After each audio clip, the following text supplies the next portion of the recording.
The longing appetite to explore and discover the Northwest Passage has driven sailors for centuries. In 1845, British captain John Franklin, with his final messages of "all is well," was on his own path to discovery. The ships HMS Erebus and Terror departed Disco Bay in West Greenland loaded with supplies sufficient for 3 years, and with a favourable opening in the ice, the ship sailed westward towards Barrow Strait. It was to be the final expedition for both ships. A total of 129 officers and men become icebound, abandoning their ships in 1848, never to return home.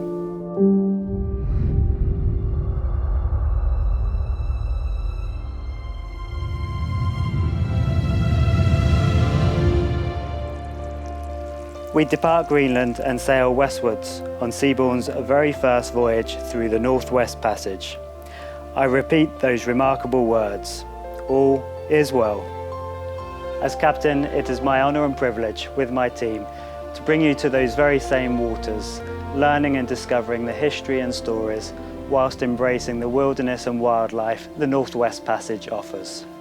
Thank you for choosing Seabourn Venture, your home away from home.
Hi there, my name is Meryl and I'm a marine biologist and submersible pilot, and we're here in beautiful Carrot Fjord in northwest Greenland.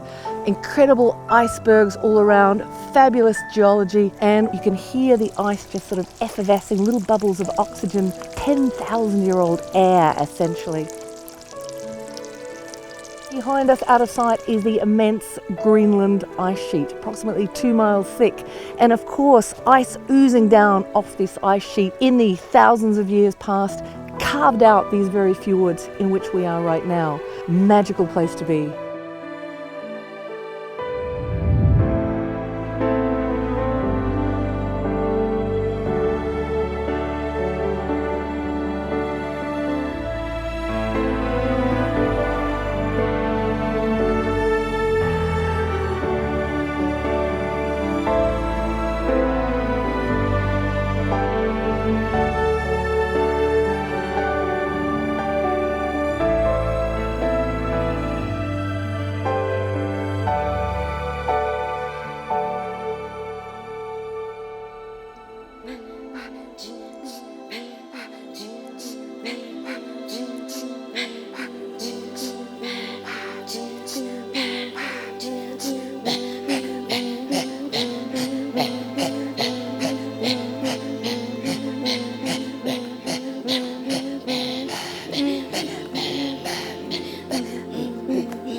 Pond Inlet always had been a cultural community where we had theater groups. So we have been continuing the theater group in Pond Inlet, and a lot of youth are starting to join us. And I find when more youth join, they know their identity, because we live in two worlds, the southern world and the Inuit world. And a lot of people are lost because they're confused which world to live in. This helps to find their identity when they practice their culture. Our community is very supportive and very proud of these children, and we are very proud of our children to be joining our performance.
Here we are in Philpotts Island, just off Devon Island, Nunavut.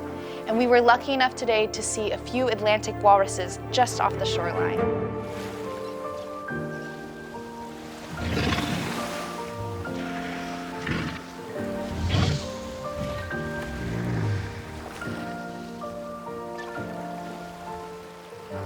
The male walruses can weigh up to a ton, and they have a lot of fat. In fact, 24% of their body can be adipose tissue.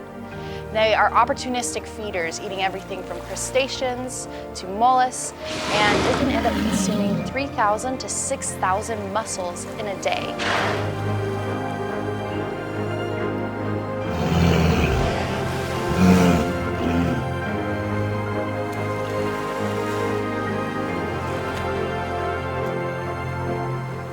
Now, while we were on the water, we were also lucky enough to see a mother and calf. This calf will stay with the mother for the first 5 years of its life, and that is because they need tactile communication, so they're nicknamed the cuddlers of the sea.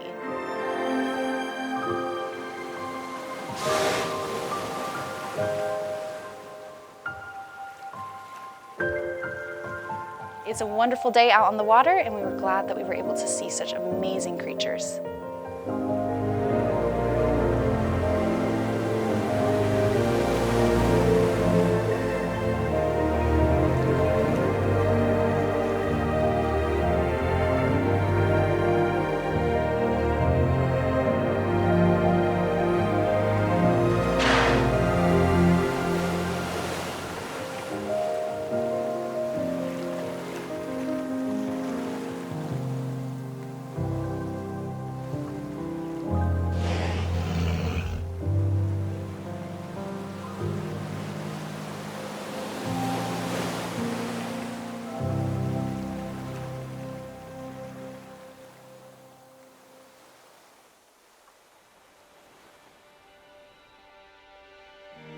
Early this morning in Croker Bay, we saw our first bear of the trip, combing the shoreline, occasionally lifting its head to get a whiff of the smells drifting through its world.